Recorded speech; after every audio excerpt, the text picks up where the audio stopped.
Hello बच्चों, तो चलिए इस प्रश्न को पढ़ते हैं। यदि y बराबर एक्स प्लस एक बट्टा एक्स प्लस एक बट्टा एक्स प्लस एक बट्टा एक्स प्लस में डॉट डॉट डॉट अनंत, तब सिद्ध कीजिए कि 2y माइनस एक्स गुणा डी वाई बट्टा डी एक्स बराबर y। तो यहाँ पर देखो y का ये मान दिया हुआ है, तो हमें सिद्ध करके दिखाना है कि 2y माइनस एक्स गुणा में डी वाई बट्टा डी एक्स का जो मान है वो y के बराबर आएगा। तो प्रश्न में आगे बढ़ने से पहले इस प्रश्न से संबंधित जो मुख्य उदाहरण है उसकी हम चर्चा कर लेते हैं। देखो मुख्य उदाहरण क्या हो जाएगी। जो x की घात n का अवकलन है x के सापेक्ष, वो क्या होता है, उसका सूत्र होता है n गुणा में x की घात n माइनस एक, जहाँ पे n क्या होता है, अचर होता है। ठीक है, तो अब देखो यहाँ पे सवाल में हमें क्या बताया हुआ है, y का जो मान है वो किसके बराबर है, x प्लस में एक बट्टा एक्स प्लस में एक बट्टा एक्स प्लस में एक बट्टा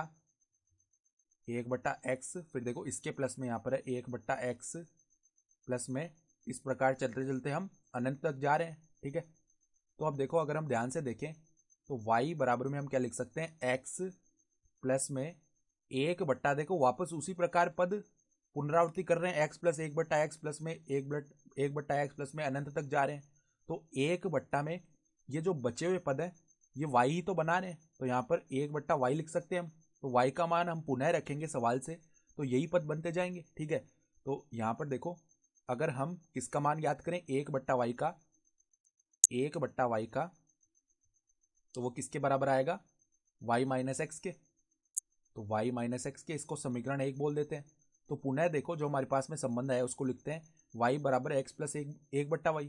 तो देखो y बराबर में x प्लस में एक बट्टा वाई। ठीक है, तो अब देखो x के सापेक्ष अवकलन करने पर, x के सापेक्ष अवकलन, दोनों ओर हम x के सापेक्ष अवकलन कर देते हैं। x के सापेक्ष अवकलन करने पर तो बाएं पक्ष में देखो y का अवकलन किया x के सापेक्ष, तो dy बट्टा में dx, फिर देखो x का अवकलन x के सापेक्ष एक हो जाएगा, प्लस में देखो एक बट्टा y का अवकलन करेंगे x के सापेक्ष, तो एक बट्टा x का अवकलन देखो इस सूत्र से ही होता है, x की घात n वाले से। तो एक बट्टा x को क्या लिख सकते हैं, x की घात माइनस एक, तो माइनस एक पहले आगे आता है, फिर x की घात माइनस दो बन जाता है, अर्थात माइनस एक बट्टा एक्स स्क्वायर हो जाता है एक बट्टा एक्स का अवकलन। उसी प्रकार एक बट्टा वाई का जो अवकलन है माइनस एक बट्टा वाई स्क्वायर हो जाएगा। अब देखो जो y है उसका अवकलन फिर करेंगे हम श्रृंखला नियम से, तो dy बट्टा dx। ठीक है, फिर देखो यहाँ से dy बट्टा dx के पदों को हम एक और लेते हैं, तो क्या बन जाएगा हमारे पास, dy बट्टा dx प्लस में एक बट्टा वाई स्क्वायर dy बट्टा dx, और ये किसके बराबर आ जाएगा, एक के बराबर। तो यहाँ से dy बट्टा dx को हम उभयनिष्ठ निकालते हैं, तो क्या बनेगा, देखो अंदर हम लसा भी ले लेते हैं, तो एक प्लस में एक बट्टा वाई स्क्वायर बनेगा, जो कि क्या हो जाएगा, वाई स्क्वायर प्लस एक बट्टा वाई स्क्वायर, और ये किसके बराबर है, ये बराबर है एक के बराबर।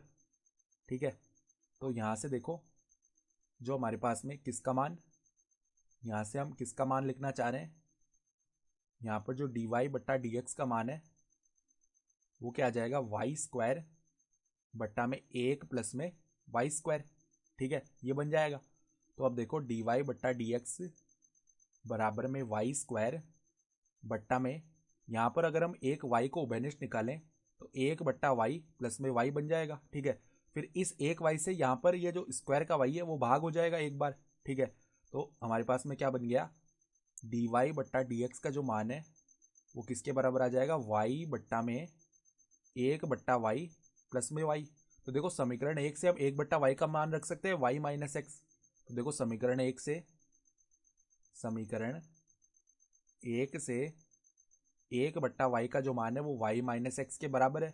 तो यहाँ पर देखो डी वाई बट्टा डी एक्स का जो मान है वो क्या बन जाएगा, वाई बट्टा में वाई माइनस एक्स, फिर देखो प्लस में है वाई।